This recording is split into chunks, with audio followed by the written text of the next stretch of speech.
അങ്ങനെ നമ്മുടെ ഹംപി ഡയറീസ് സമാപ്തിയിലേക്ക് എത്തിയിരിക്കുകയാണ്. നമ്മളെ ലാസ്റ്റ് ഡെസ്റ്റിനേഷൻ വിരൂപക്ഷ ടെമ്പിൾ. നമ്മുടെ ശ്രീ പത്മനാഭസ്വാമി ക്ഷേത്രത്തിൻ്റെയൊക്കെ ഒരു റിസംബ്ലൻസ് ഉള്ള ഒരു ടെമ്പിളാണിത്. ഈ ടെമ്പിളിന് മങ്കി ടെമ്പിൾ എന്നങ്ങനെ പേരുണ്ടോയെന്ന് അറിയില്ല. കാരണം എവിടെ നോക്കിയാലും കുരങ്ങന്മാരാണ്.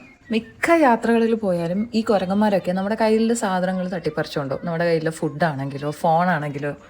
പക്ഷേ ഇവിടെയുള്ള കുരങ്ങന്മാർ വളരെ വ്യത്യസ്തമായിട്ടാണ് എനിക്ക് തോന്നിയത്. യാത്രക്കാരെ ഒരു തരത്തിലും ബുദ്ധിമുട്ടിക്കാണ്ട് അവരവരുടേതായ ഒരു ലോകത്തങ്ങ് ജീവിക്കുകയാണ് അവിടെ. നമ്മൾ ഈ അമ്പലത്തിലെത്തിയപ്പോൾ ഒരു വൈകുന്നേരം ആയി കാണും. അപ്പം നല്ല ഗോൾഡൻ അവേഴ്സ് സൺലൈറ്റ് ഒക്കെ ഉണ്ടായിരുന്നു. അതുകൊണ്ട് അമ്പലം കാണാൻ പ്രത്യേക ഭംഗിയുണ്ടായിരുന്നു. ഞങ്ങൾ അവിടെ നിന്ന് കുറേ ഫോട്ടോസൊക്കെ എടുക്കുകയും ചെയ്തു. അപ്പോഴാണ് നമ്മളൊരു കാഴ്ച കണ്ടത്. ഒരു ആന വന്നിട്ട് അതിൻ്റെ തുമ്പിക്കൈ വെച്ച് എല്ലാവർക്കും അനുഗ്രഹം കൊടുക്കുന്നത്. എനിക്കതിൻ്റെ ധൈര്യം ഉണ്ടായിരുന്നില്ല. അങ്ങനെ അതിമനോഹരമായ ഈ കാഴ്ചകളൊക്കെ കണ്ട് നമ്മൾ വിരൂപക്ഷ ടെമ്പിളിൽ നിന്ന് ഇറങ്ങി.